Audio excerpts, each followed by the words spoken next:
Her words took me by surprise, and I found myself nodding in agreement. Even if I hurriedly said I wasn't looking, it was already too late.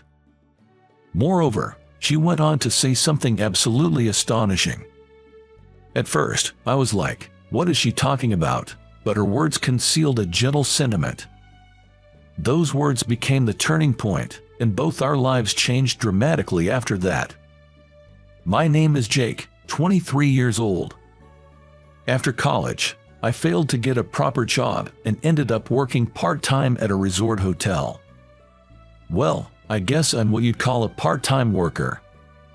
The reason I chose the resort hotel goes back to an event during college.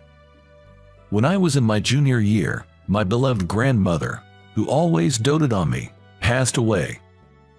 Though I lived in New York and my grandmother near a resort area in upstate New York, we didn't see each other often, but we stayed in touch regularly. I loved her deeply, knowing how much she cherished me. After her passing, her home remained untouched for a while. Around the time I was graduating college, discussions arose about whether to sell or rent out her home. That's when I took it over. This was mainly because, after failing in my job hunting, I felt a bit alienated by my parents and friends, as if I were damaged goods. I didn't really want to stay in New York anymore. I figured, if I'm going to work as a part-time worker, it didn't matter if I stayed in the city or near the resort where my grandmother lived. So, I moved to my grandmother's house, almost as if running away from the city. Not far from my grandmother's, within biking distance, there was this big resort hotel, so I decided to work there. One early morning during my shift at the resort, I spotted a woman walking by the poolside before it was open to guests. "Excuse me, the pool isn't open yet." When I spoke up, the woman smiled warmly and asked, "Are you one of the part-timers?" Turning to face me, she was a strikingly beautiful woman with distinct mole under her eyes. I was taken aback by her long, pale legs extending from her skirt, trying my best not to show my surprise. "Yes, I just started this spring." Hearing this, she smiled and said, "Oh, I see," and extended her right hand towards me. "My name is Alyssa Smith. I'm the only daughter of the owner here. Technically, I'm an employee, so being here is allowed, okay?" I have heard her name before, and the story of the beautiful 25-year-old soul heiress was pretty well known. Yet, she worked at the hotel. My main job was cleaning the pool and recreational facilities, so we hadn't crossed paths before. "Oh, I'm so sorry, my bad." "It's fine. I haven't been to the poolside in a while either." From then on, Alyssa and I started chatting more often. It seemed Alyssa went to local college and only visited New York on trips. I casually mentioned that I moved from New York, which seemed to pique her interest. Alyssa was very friendly and easygoing. About a month after we met, when I was still addressing her as Ms. Smith, she corrected me saying, "You know the hotel CEO is also named Smith, right? Isn't it a bit confusing? Just call me Alyssa. We're around the same age and friends now, so there's no need for formalities, okay?" It felt a bit bold to drop the formalities, but now, 3 months since we met, I call her Alyssa. Ever since Alyssa and I got acquainted, she began showing up more frequently at the poolside. Always with a bright smile, seeing her would energize me to get through my workday.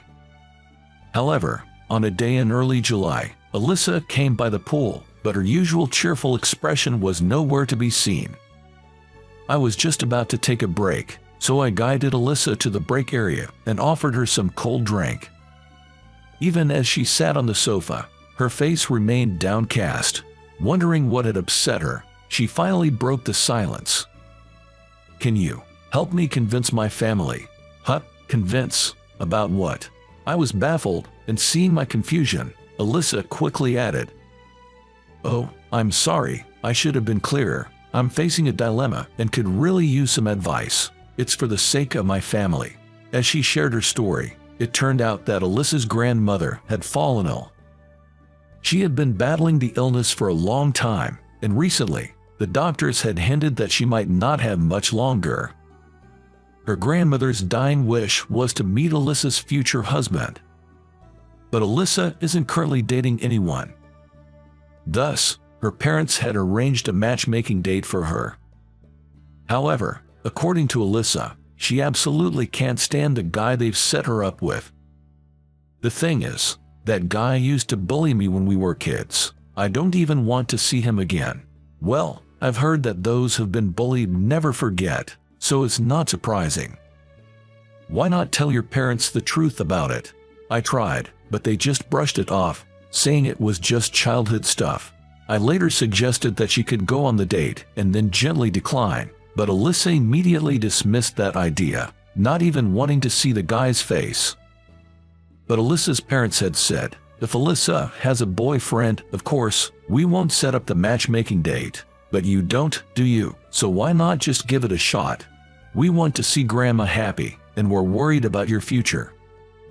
What do you think I should do? I understand my parents' concern for their unmarried daughter, and of course, I want to make Grandma happy. That's why I'm so lost about what to do. I pondered for a while. Convincing her parents seemed the right move, but if they aren't willing to listen, a bold move might be necessary. What about asking someone to pretend to be your boyfriend? Your parents did say if you had a boyfriend, they wouldn't arrange the date. At first, Alyssa stared blankly, but a few seconds later, her eyes were sparkling. That's it. And suddenly, she started taking off her clothes. Whoa, hold on, Alyssa. What are you doing? Seeing my panicked reaction, Alyssa burst into laughter. Silly. I'm wearing a swimsuit underneath. I'm so happy I feel like taking a slide. Amped up, Alyssa headed straight for the pool and swiftly went down the water slide. Her expressive enthusiasm was overwhelming, but even more distracting was the sight of her stunning bikini-clad figure. Then, with a big splash, Alyssa came down from the water slide into the pool below. But then, a little mishap occurred. Her bikini had shifted slightly out of place. It wasn't fully exposed, but instinctively, I covered my eyes with my hands. Seeing this, Alyssa casually remarked, "Oops," and quickly adjusted her bikini. As she approached the poolside, a thought seemed to strike her, and she looked over at me with a bright expression. With a sly smile, she asked, "Did you get a peek?" Recalling the earlier sight, I inadvertently replied, "Yes," but I quickly came to my senses. After all, I didn't actually see everything. No, I didn't see anything. I swear, I didn't see a thing. Amused by my flustered state, Alyssa pointed at me and firmly said, "Nope, you saw it. So now, you're going to play the role of my boyfriend." Of course, I tried coming up with several excuses to decline the boyfriend role, but Alyssa's decision was final. And then, 5 days later, I found myself introducing myself to Alyssa's parents as her boyfriend. Turns out, Alyssa's dad is the CEO of the company where I work part-time. Being just a part-timer, I had never met the CEO before. I was nervous, wondering what kind of person he'd be, but contrary to my imagination, Alyssa's dad was about 100 times more easygoing and cheerful. Alyssa's mom was a fantastic cook and had a gentle demeanor. Both were surprised that Alyssa was dating a part-timer like me, but these kind-hearted folks accepted me warmly without realizing I was a fake boyfriend. It seems they called off the matchmaking date. I had no idea she was dating a guy from our company. She's quite a handful. Well, please take care of her," her father said, shaking my hand with a firm grip. Her mother served her home-cooked meals, and although I was full, she kept saying, eat up," encouraging me to have more. Anyway, they were truly wonderful people. And I also met Alyssa's grandmother, who I heard was sick. Lately, she seemed to be feeling better, showing a more lively smile than expected, which was a relief for Alyssa. Alyssa's grandmother gently took my hand and caressed it. "Are you Alyssa's fiancé?" Well, not exactly a fiancé. Given that I was just pretending to be her boyfriend, I was quite puzzled. but Alyssa came to my rescue. "Grandma, he's not a fiancé, he's my boyfriend." Alyssa's grandmother chuckled and nodded. Right, I forgot. It's great to meet you. Thank you for coming. And your name is?" "It's Jake." Upon hearing my name, her grandmother looked surprised and said, "Oh, are you from around here? I used to live in New York, but now I live in my grandmother's house, which is near a resort hotel." She listened with interest to my story. Could it be the house with the large cherry tree in the garden? I was taken aback by her words. It was true that there was a cherry tree in the garden. Considering it's a small town, maybe she knew my grandmother. I wanted to ask her about it, but before I could, Alyssa and her parents called me over. I didn't think it was a big deal, so I didn't pursue the topic further. After that, I had a pleasant time chatting with Alyssa's family. And just as I was about to leave, Alyssa's grandmother whispered something in my ear. You're not a real boyfriend, are you?" "What?" I was completely taken aback, realizing that our fake boyfriend plan had been exposed. "Haha, I can tell. Is it the wisdom of age or something? The way you and Alyssa interact, it seems a bit off. Did Alyssa ask you to do this for me and her parents?" "Well, yes." I foolishly nodded in agreement, but the grandmother was still smiling warmly at me. "I'm sorry for putting you in such a situation, but Alyssa is a really sweet girl. Please continue to be her friend, and I'm glad I got to meet you too." "Thank you, I'm sorry." It seemed that the grandmother had figured out that Alyssa had set up the fake boyfriend plan out of kindness. She didn't blame either of us. Afterwards, the grandmother told me to keep it a secret from Alyssa that she had figured it out, so I did. Though we managed to avoid the matchmaking meeting successfully, a few days later, during my day off, I received an unexpected call from Alyssa. My grandmother's condition has worsened, and she's been rushed to the hospital. I got a call from home. What should I do? I can't bear the thought if something happens to her. I had never heard Alyssa sound so panicked and on the verge of tears. "Calm down. Where are you now? I'll get a cab and come pick you up. Then we'll go to the hospital together." I couldn't let her go to the hospital alone in such a state, so I hailed a taxi. After picking up Alyssa, we hurried to the hospital where her grandmother had been taken. In the taxi, Alyssa, who seemed to have been holding back, started to break down and shed tears. She was so lively before. "It's not going to be our last goodbye today, is it? I'm scared. What do we do?" Alyssa's hands, resting on her lap, clenched tightly. I placed my hand over Alyssa's, trying to reassure her. "Everything will be all right. Plus, I'm here with you. You're not alone. It'll be okay." Throughout our drive to the hospital, I kept speaking comforting words to Alyssa. Once we arrived at the hospital, we couldn't see the grandmother right away. Throughout the day, the grandmother's condition didn't improve, and our days were filled with anxiety. During that time, I stayed close to Alyssa as much as possible. "Hey, Jake, I'm sorry for keeping you with me all the time. You must be tired, right? I think I can manage on my own now." Alyssa's face betrayed her attempt to be brave, showing her underlying fear.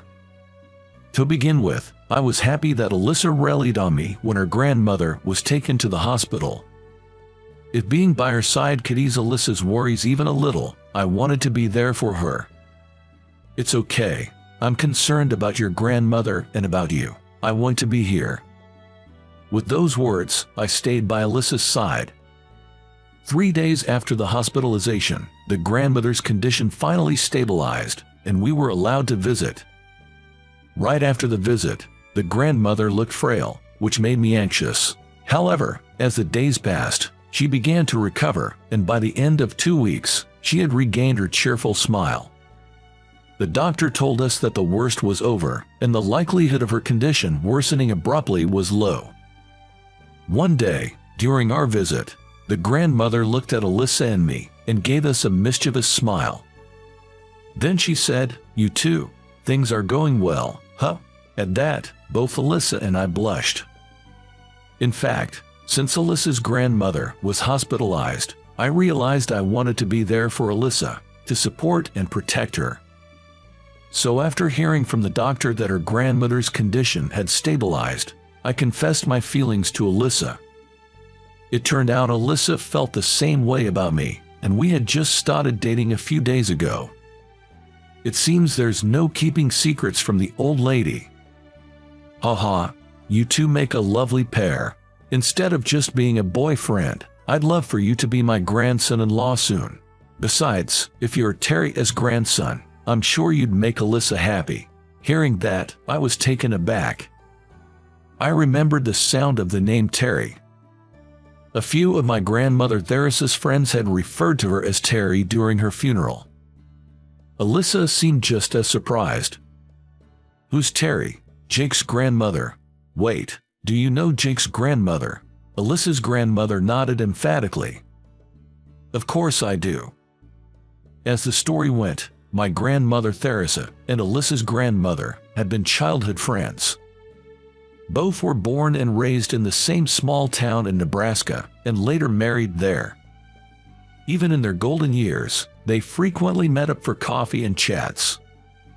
Alyssa's grandmother often heard stories from my grandmother about her adorable grandson. Embarrassingly, my grandmother would tell Alyssa's grandmother things like, "My grandson wouldn't hurt a fly, and he sends me flowers on my birthday. Isn't he sweet?" Hearing those stories, I remembered my beloved grandmother Theris's gentle smile. Unfortunately, during my grandmother's funeral, Alyssa's grandmother had been unwell. So she had never met me. We used to joke that it would be nice if our grandchildren got married someday. It's like a dream come true for me and Terry. Thanks to you too, she chuckled. We exchanged a glance and shared a laugh. Neither of us had known that our grandmothers were childhood friends, but we both realized that we had been recipients of their love, which warmed our hearts. Some time later, Alyssa's grandmother passed away. It was a sad time, but in her last moments, she wore a contented smile, surrounded by her family. I felt blessed to have been accepted as part of the family to bid her farewell. I then started working full-time at Alyssa's father's resort, having started out as a part-timer. Being seen as a potential future son-in-law, I've been put through the ringer every day. Watching me push myself to the limit, Alyssa always greets me with a bright smile. You used to just coast through when you were part-timing, remember? Now, your expression is completely different. It makes me so happy thinking you're doing all this for our future together. Hearing her say that, I feel like she's become even more radiant lately. That's another reason I'm so driven in my job. I want to become a man worthy of standing by her side. Once I feel I've truly come into my own, I plan to propose to Alyssa and get married. When that day comes, Alyssa and I intend to visit the graves of our grandmothers and give them our heartfelt update. I'm sure both of them would be overjoyed about our marriage. So, how did you find today's story? Your subscription and a thumbs up would be a great encouragement for our content creation. We're looking forward to your comments as well. See you in the next video.